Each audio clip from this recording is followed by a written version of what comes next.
오늘 본문에 있는 말씀을 가지고 기도로 준비하는 전도와 궁율 사역이라고 하는 큐티 제목으로 말씀을 같이 나누도록 하겠습니다.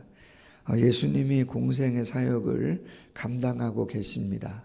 근데 예수님께서 3년의 공생애를 하시면서 특색이 있는데 그 예수님의 공생의 특징은 하나가 새벽을 깨우는 것이고 밤이 새도록 기도하시는 그러한 모습을 공생의 기간 가운데 여러 본문에서 보여주세요. 신앙생활을 이렇게 생각해 보면 여기 많은 성도님들이 지금 계시는데 어떤 게 우리의 신앙을 지탱해 주는가라고 할 때 코로나 3년을 한번 되새겨 보면 교회를 지탱하는 것이 무엇이었는가를 생각해 볼 수 있어요. 그것은 역시 예배죠. 예배입니다. 그럼 예배의 기둥이 뭐냐라고 할 때 예배는 말씀이 중요하고 예배의 기도가 빠질 수가 없습니다. 우리 신앙생활을 버티는 것은 그래서 말씀이고 그래서 기도가 기둥인 것이죠. 우리의 영적인 생활에 승리를 가져다 주는 것이 무엇인가를 생각해 보면 말씀이 없거나 기도를 통해서 성령의 교감이 없으면 공허해집니다. 삶의 의미를 잃어버릴 때가 많이 있습니다. 여기는 어디지? 나는 무엇을 하고 있는 것이지? 그러한 생각들을 말씀을 놓쳐버리고 기도 생활이 끊겨지면은 쉽지 않아요. 그래서 우리가 늘 이야기하는 것처럼 종교개혁자 루터가 이야기했던 것처럼 3일을 기도에 안 해보십시오. 하루를 기도 안 하면 내가 영적인 사람이다라고 하는 걸 내 스스로 잃어버리게 되고 이틀을 기도하지 않으면 내 옆에 있는 사람이 내가 영적인 생각들 그런 삶을 살아가는 걸 놓치는 걸 보게 되어지고 3일을 기도하지 않으면 세상에 있는 사람들이나 나나 별반 다를 바가 없는 영적인 모습들을 발견하게 되어진다는 거 아니겠어요? 자, 오늘 예수님께서 새벽 아직도 밝기 전에 예수께서 일어나 나가 한적한 곳으로 가셔서 기도하셨다 그럽니다. 오늘 35절인데 그 전에 있는 어제 나누었던 말씀들을 보면 예수님의 하루의 일과를 보게 되어집니다. 예수님이 어제 하루 일과를 어떻게 보내셨는가 성경에 기록합니다. 회당에 가셨습니다. 가르치셨다고 되어 있습니다. 안식일 날 회당에서 말씀을 가르치셨는데 2000년 전에 회당에서 말씀을 가르치시는 그 시간들의 모습들을 보면 보통 3시간에서 4시간입니다. 오전 내내 말씀을 강론하고 가르치시는 거예요. 우리가 주일날 예배드리거나 수요일날 예배를 하거나 기도회를 할 때 보통 한국교회의 보통 예배 시간은 1시간 전후입니다. 그러나 예수님 당시에 회당에서의 율법을 강론하고 가르치시는 시간은 보통 3시간. 오후도 마찬가지. 한 번 모이시면 3시간 정도의 모임을 하세요.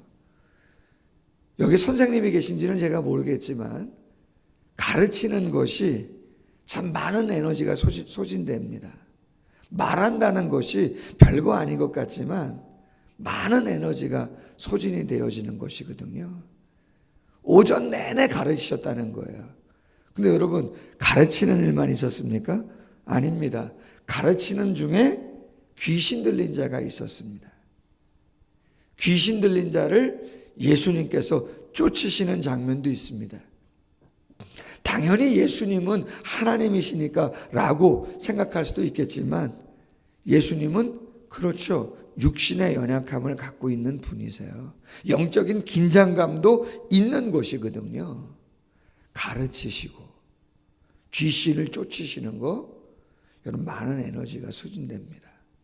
뿐만 아닙니다. 29절 말씀에 보면 성경이 이렇게 되어 있습니다. 곧 회당에서 나와. 쉬지 않습니다. 시장하실 텐데 식사할 겨를도 없이 곧 회당에서 나와 어디로 갑니까? 그렇죠. 베드로의 집으로 갑니다. 시몬 베드로의 집으로 갑니다. 왜 갑니까? 그렇죠. 베드로의 장모가 열병을 앓고 있어요. 쉽지 않은 거예요. 총각을 다투는 거죠. 떼약볕 아닙니까? 대낮 아닙니까? 그런데 그 떼약볕에 마다하지 아니하고 먼 거리를 또 이동해서 베드로의 장모의 열병을 고치는 거예요. 쉽지 않습니다. 뿐만 아니라 32절 말씀 뭐라고 기록되어 있습니까? 저물어 해가 집니다. 여러분, 저물어 해가 지면 이제는 쉬어야죠. 그런데 어떤 일이 있어요? 온 동네에서 예수의 소문이 다 펴져가지고 귀신을 쫓아냈다, 병자를 고쳤다, 많은 기적이 일어났다는 이야기가 삽시간에 퍼지다 보니까 그 많은 동네에서 병자들이 다 몰려왔다는 것입니다. 여러분, 예수님이 복음서에서 병자를 고치는 특색이 있습니다.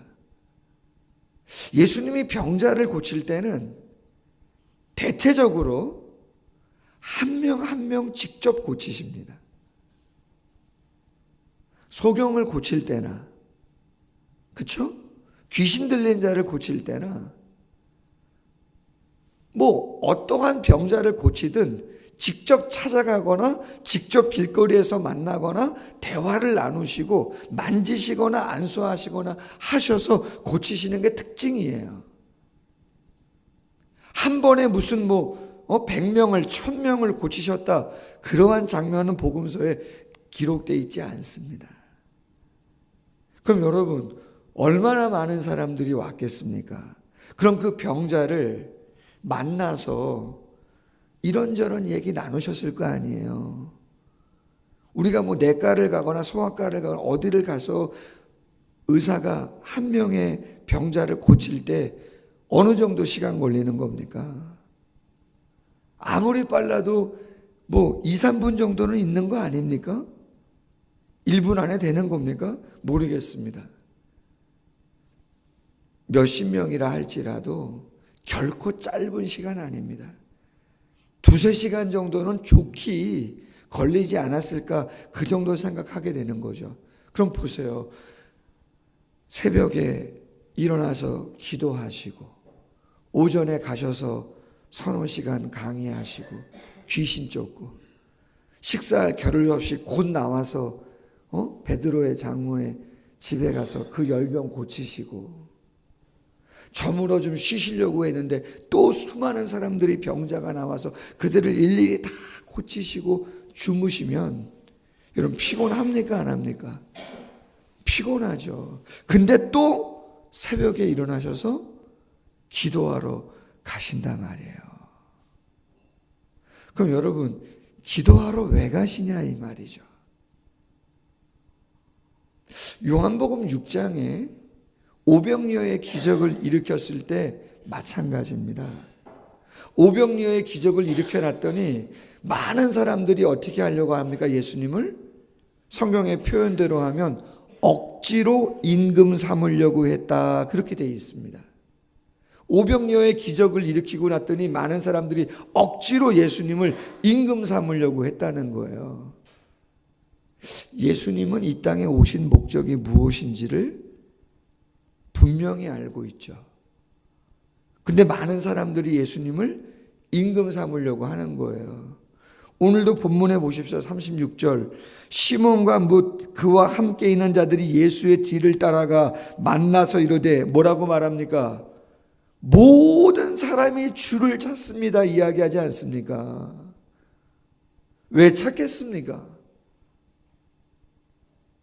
당연히 이런 병 저런 병, 나의 문제 저런 문제 다 가지고 나와서 이렇게 해달라 저렇게 해달라 예수님을 높이면서 그렇게 자기들이 원하는 시간에 자기들이 원하는 방법으로 예수님 어떻게 해달라고 그렇게 하는 거 아니겠어요?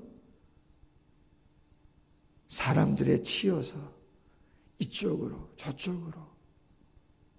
예수님 왜 기도합니까? 삶의 우선순위가 무엇인지, 하나님과의 관계 속에서 내가 놓지 않아야 되는 본질적인 그러한 중심이 무엇인지. 여러분, 어디서 판가름이 나는 겁니까? 그렇죠. 내가 나를 위한 계획을 세우기 전에, 그 누군가 나에게 어떠한 지시를 하기 전에, 당신을 이 땅에 보내신 하나님이 나에게 무엇을 원하시는가라고 하는 분명한 음성을 듣고 그것을 마음에 담고 하루를, 그렇죠, 출발하시고자 그 시간을 갖는 거예요. 혹 어제의 시간을 보내시면서 추스리지 못했던, 풀리지 않았던, 감당이 안 됐던 그런 감정이나 그런 상처나 그런 유혹이나 많은 것들이 있다면 그런 거 해결하지 않고 어떻게 사역의 현장에 나가겠습니까? 그렇지 않습니까? 고요한 시간에 그런 것들 다 하나님께 내어놓는 거죠. 그리고 하나하나 해결함을 받는 것이에요. 그리고 새롭게 사람들과 만나서 변함없이 주의 사역을 감당하는 것이죠. 뿐만 아니라 제가 오늘 말씀을 묵상하면서 기도의 능력이 몇 가지 있어요. 38절, 우리가 다른 가까운 마을들로 가자. 거기서도 뭐 한다고요? 전도하리니 내가 이를 위하여 왔노라. 그렇게 말씀하십니다. 그리고 온 갈릴리를 다니시며 회당에서 전도하시고 귀신 내어 쫓습니다. 여러분, 전도는 누가 하는가 이렇게 생각해 보면, 전도는 어떻게 하는 것인가 생각해 보면요, 가장 밑바탕이 기도의 능력을 소멸하지 말아야 돼요. 기도하면 성령의 충만함을 경험합니다. 할렐루야. 기도하면 성령이 충만하게 내 마음속에 역사할 수밖에 없어요. 그러면 제가 지난 시간을 되돌아봅니다. 여기 우리 집사람 사모가 있지만, 제가 부교역자 때 주로 했던 사역이, 제다훈련도 성도님들 가르치고 청년 사역도 하고 많은 사역들을 했지만, 주 사역 중에 하나가 전도 사역을 많이 했습니다. 어른들 전도 사역.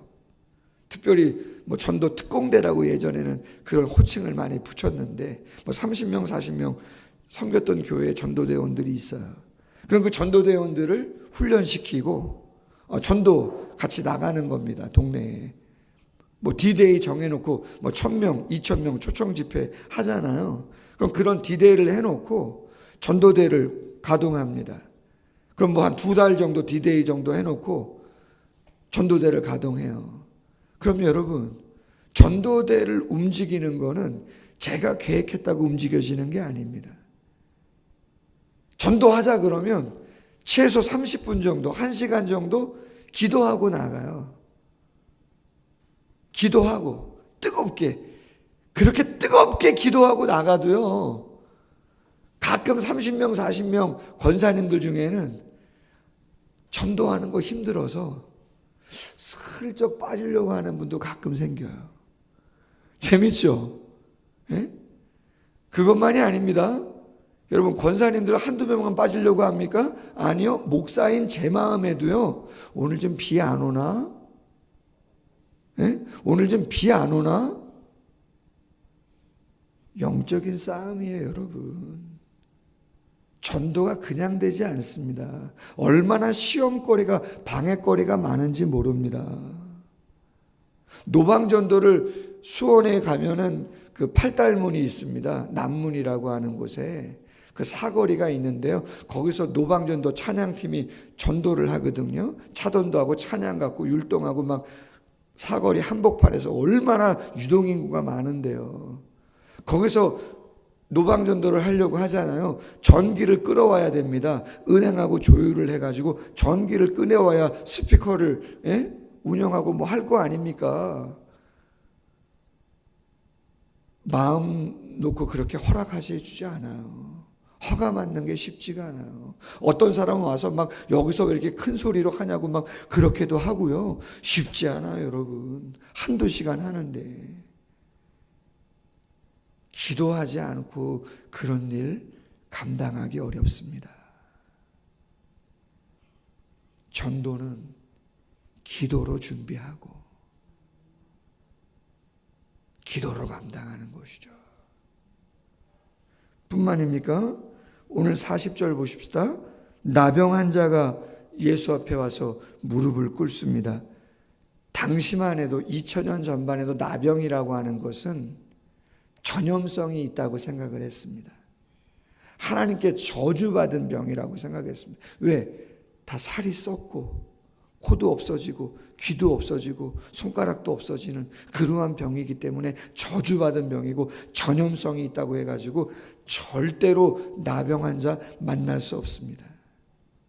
근데 그러한 나병 환자가 예수님께 왔어요. 오늘 말씀 예수께서 불쌍히 여기사 스프랑크 니조마이, 스프랑크 창자라고 하는 단어인데 그 단어에서 파생한 단어입니다. 불쌍히 여긴다. 내장이 고통을 느낄 만큼 불쌍히 여긴다는 거예요.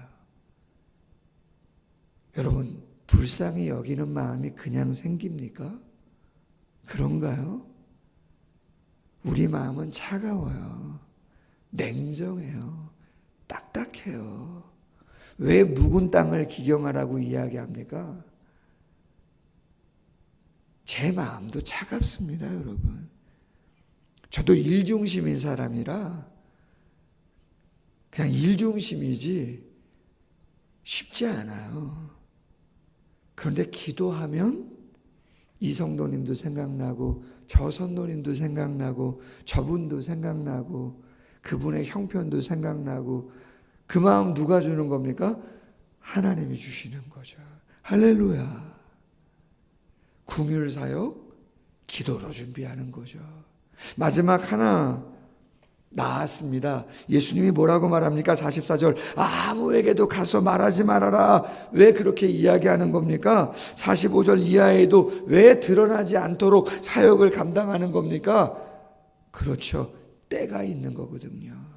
아직 당신이 메시아임을, 당신이 왜 이 땅에 오셨는지를 드러내놓고 사역할 때가 아닌 겁니다. 여러분, 그 모든 템포 조절, 그 지혜를 어디서 얻는 겁니까? 그럼요. 기도할 때 그러한 지혜도 타이밍도 다 얻는 곳이에요. 말씀드렸잖아요. 기도는 집중이고 몰입의 능력이 있어요. 그리고 기도는 객관성을 가져다 주세요. 그리고 마지막 세 번째, 기도의 탁월함은 창조적인 아이디어를 번뜩이는 지혜를 우리에게 준다고요. 말씀을 맺습니다. 여러분, 오늘 기도하러 잘 나오셨는데 기도를 통해서 내가 움직이는 게 아니고 다른 사람이 나를 움직이는 것이 아니고 하나님이 나에게 원하시는 중요한 게 뭔가를 정확하게 깨달아 알 수 있도록 기도하시고, 그리고 하나님의 음성을 통해서, 그렇죠, 전도의 능력, 궁율의 능력, 지혜의 능력을 얻어서 오늘 하루를 잘 감당할 수 있는 모두가 될 수 있기를 주님의 이름으로 소원합니다. 기도하겠습니다.